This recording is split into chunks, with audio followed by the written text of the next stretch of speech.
their associates probably aren't paid as well as I do, but I have some kind of minimum standards that when I'm looking for new associate team members, that they have to have certain things in place, they need to have a certain level of experience. So I pay probably a little bit more than on the upper end of the scale when it comes to what I pay my associates, because that's just a non-negotiable for me. I need people that are experienced and know what they're doing, and that they've set up their businesses robustly as well. So that they have business costs as well. They have. But also, I mean, there is a whole thing I think about. You get what you pay for, and absolutely. You're taking on in your associate team people who are experienced and will deliver good quality work, and therefore you pay them. But then clients come to you because they know if they hire you and your team, they're going to get the job done.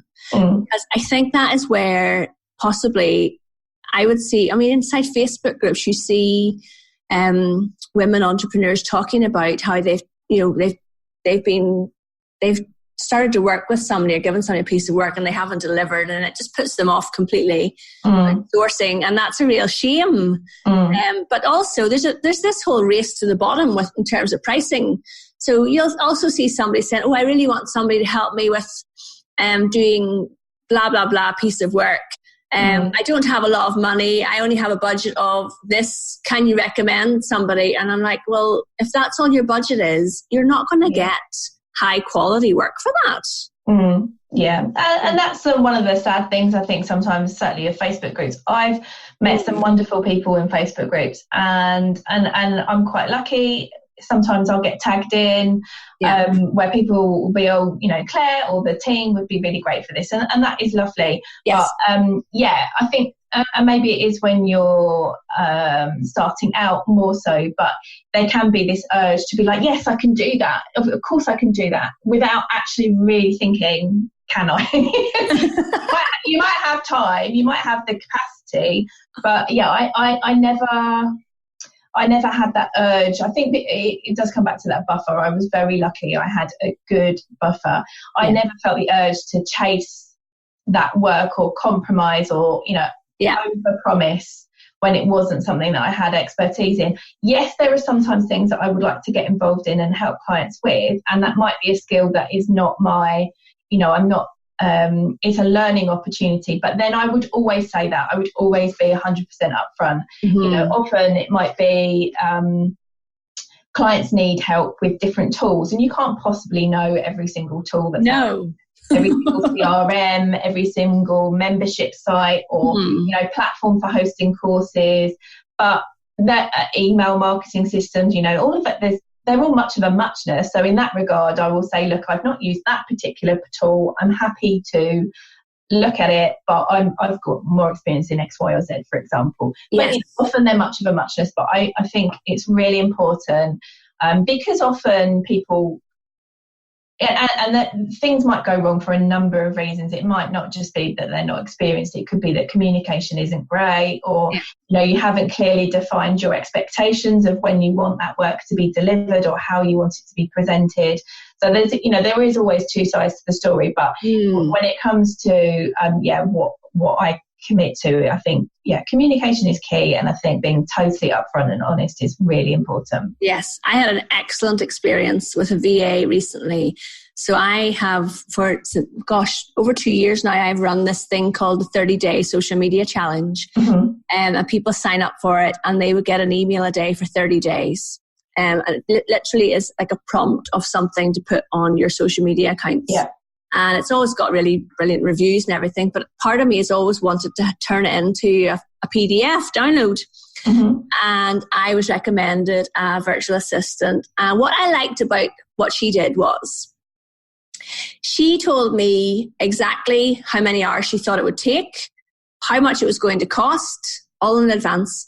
She sent me through styles. She asked me for my branding and my colours. Now, there was a little bit of prompting from me as well, because I have had my fingers burnt in the past with outsourcing stuff like this before. And I said, I like this, and I like this. And I sent her an example of something else I'd seen somebody else do. and she sent me through the first mock-up of the first page, and I thought, yep, I like that. And then she did the whole thing, which is like a 30-page PDF. She stuck to her price. She turned it around. There was a couple of images I didn't like, and she changed them. And everything about it was so smooth and perfect. And I would recommend that person now to my audience. Yeah. But I have had that. I tried to do the same thing with this exact piece of work about a year and a half ago, and it was a disaster. The person fell off the radar, came back to me like 6 weeks later. Oh, do you still want that thing done? I'm like, well, I did at the time, but you've shown yourself not to be very organized or efficient, so actually we'll just leave it there. Yeah. But I didn't say that to her, of course. I says, no, it's okay, don't worry about it.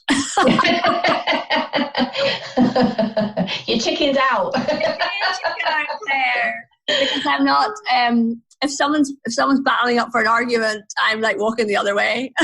But I think I saw it on Instagram yesterday. It's very easy. I think you definitely, if you've had a good experience with somebody, the best thing you can do is recommend that person. Yeah. Or you can, leave a review. Yes. I think when you've had a bad experience, I sometimes think, I think it might have been on Andrew and Pete's stories actually, they were saying that they don't leave a bad review. No. Because you don't know what's going on. It might be that they've had a really bad day, or that they've had, some kind of family emergency. Yeah. But I would always give that feedback. Yeah. I think that's the difference. You maybe don't leave the bad review publicly. No, I would never. I absolutely agree with that, because I just don't have any room for negativity online. Yeah. There's enough nonsense goes on the internet that we want to stay away from it. And it was Georgina Chapman. That's what I wanted to call her out. The lady that helped me. She's brilliant, Georgina. We'll put a link to your Georgina Chapman virtual PA, who did the fabulous work with me. So we'll get a wee link to her in the show notes as well. But yeah, why would you go and call out somebody negatively on Facebook or Twitter or Instagram? And why just one of my sayings in business is, a rising tide lifts all boats. Let's encourage and collaborate and rise together. If you want to be negative about somebody, go and talk to your husband or the dog about them, but don't put it on the internet. I think we've got so much going on in our lives that you're so right that actually there is no space for negativity. I think it takes so much energy to live that way, when you could just focus on the positives and share the people that are doing a great job. And that's so much more powerful, I think, especially when we're all trying to earn a living. We're all trying to do well. I think that the best thing I've experienced from launching my own business is the collaboration and the network that I've built. Yes. Often other virtual assistants and other people that are offering very similar services to me. But, in the most part, I've had a really great experience, met some really great people. I would, recommend them in a heartbeat, even if they're doing the same thing as me, because we're all offering different things and we'll suit different clients for different people. Absolutely. And I think as well, if you're negative about somebody online, it reflects badly on you. Yeah, definitely. Yeah. And actually, the online business world in the UK is not that big. No, it's really not. And we all, like you and I were chatting before recording, like we all know people and mutual people. And it's really not that big a pool at the moment. So just be careful what you're saying about people on the internet. Yeah. Fact about you. Yeah. So how do your clients find you? It's a real mishmash. I'm quite lucky in that I get quite a lot of referrals just from people searching for me on the web. I get quite a lot of traffic to my website and quite a lot of inquiries through there. It's great. Often it's through recommendation though, or through networking in Facebook groups.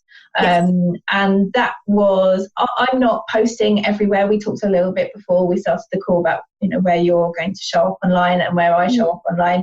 And I can't be everywhere, but Facebook groups for me, there are some really great ones that I've been part of, both free and paid for, where I've managed to build some good relationships first and foremost, and through that some people have become clients as well. So I never really went there with the intention, I guess a bit like you were saying, where people put shout out. I've never gone out with the intention that I can help with that, I can help with that.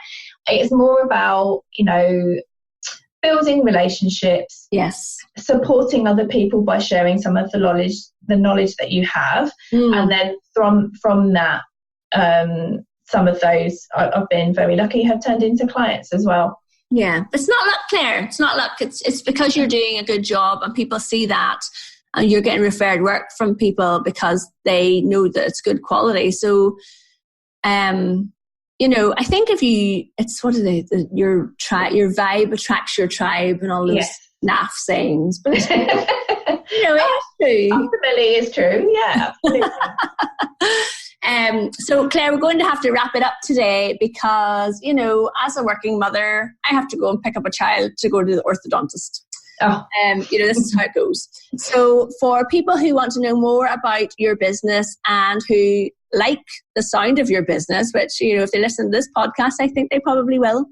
How did they find you? How did they get in touch with you? So my website is www.theassistantquarters.co.uk. I'm also mostly on Instagram and Facebook. So I do dabble in a bit of Twitter, but mostly Instagram and my Facebook page, which is just at The Assistant Quarters for both of those. Oh, brilliant. Okay, everyone go and check out Claire and her website. And Claire, thank you so much for coming on the podcast today. You're welcome. It's been lovely. I hope you've enjoyed this episode of the Social Bee podcast. Come and join us over at www.socialbeeni.com and let's start creating a buzz about your business. And if you like what you hear, please pop over to iTunes and leave me a review. I'd really appreciate it. See you next time.